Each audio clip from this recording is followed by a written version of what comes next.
Halo guys, ada sebuah komen. Ya udah sering sih sebenarnya komennya kayak gini ya. Bang, kok kayaknya semua yang dilakukan oleh pemerintah tuh salah di mata lo. Kayaknya lo nggak pernah melihat sisi baik pemerintah. Padahal pemerintah banyak lo melakukan hal-hal yang baik. Gitu. Ya siapa bilang saya tidak melihat hal yang baik. Tapi kalau Anda mengajak diskusi saya tentang hal-hal baik yang dilakukan oleh pemerintah, ya buat apa? Itu bukan diskusi tapi promosi. Karena ketika pemerintah melakukan hal yang baik, ya itu bukan satu prestasi, itu bukan prestasi moral, tapi itu sebuah kewajaran, sebuah hal yang memang harusnya dilakukan oleh pemerintah.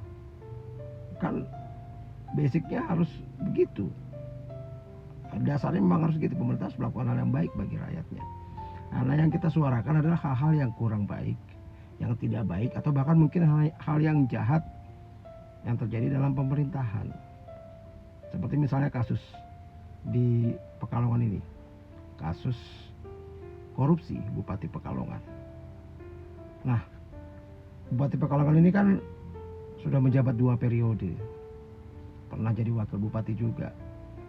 Dan korupsi ini terjadi kurang lebih setahun setelah dia pertama kali menjabat di periode pertama.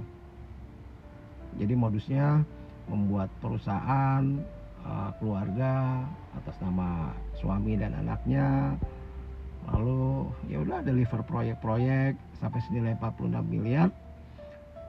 Lalu yang digunakan untuk proyek itu, untuk membayar proyek itu cuma 22 miliar. Sisanya dibagi-bagi tuh anak ke suami dan sebagainya. Nah, ya gimana kita nggak berprasangka buruk ya dengan pejabat sekarang.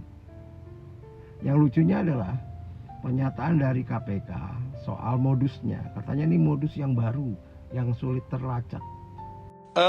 Apa yang terjadi di Pekalongan ini sudah bentuk tindak pidana korupsi yang sudah lebih maju dibandingkan dengan suap konvensional ketika meminta sejumlah uang dari para pengusaha yang atau para vendor yang melakukan pekerjaan-pekerjaan di Pekalongan. Misalkan ada pekerjaan senilai 10 miliar, anggaplah ya, keuntungannya misalkan 10%, berarti keuntungannya sekitar 1 miliar. Nah, untuk mendapatkan pekerjaan itu, nah kalau yang konvensional, dia minta, Anda mau dapat pekerjaan, minta dong bagiannya buat saya, seperti itu. Nah, itu konvensional, dikasihlah misalkan 500 juta bagi 2 ya, 1 miliar. Nah, ini sudah lebih maju. Kenapa?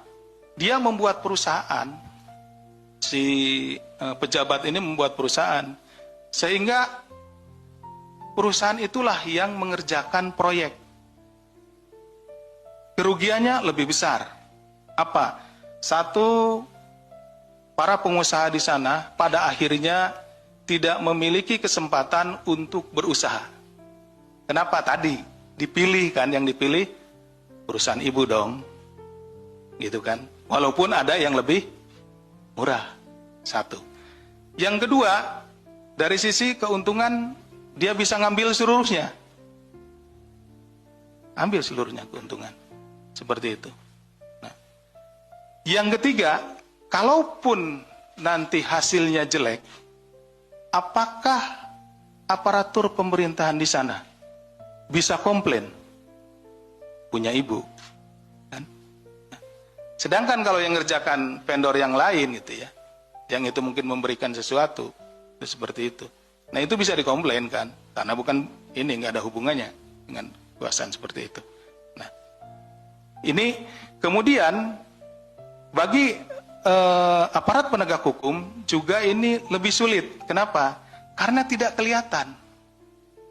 Tidak kelihatannya kenapa? Bentuknya dalam bentuk perusahaan. Tidak kelihatan ada orang yang menyerahkan uangnya.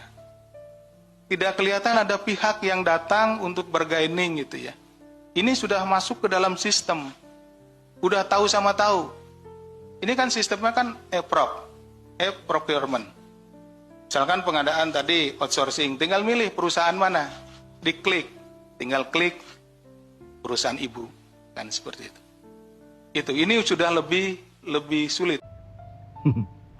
Kayaknya ya, kalau sepengetahuan saya ya, banyak banget sih melakukan modus kayak gini nih, terutama di daerah-daerah Pemda gitu, bikin perusahaan keluarga lalu proyek-proyeknya dia jalankan keluarga. Ini kan hal yang sangat common gitu, hal yang sangat wajar dan sering terjadi.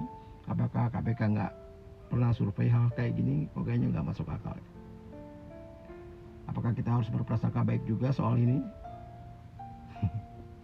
Ya, intinya sih beginilah, bukan kita berprasangka buruk, tapi kita sebagai rakyat juga sebaiknya punya ruang untuk curiga, punya ruang untuk bertanya, untuk mempertanyakan gitu, punya ruang untuk mengkritisi hal-hal yang mungkin kita kurang jelas, mungkin kita kurang paham, agar pemerintah bisa menjelaskan secara terbuka dan transparan.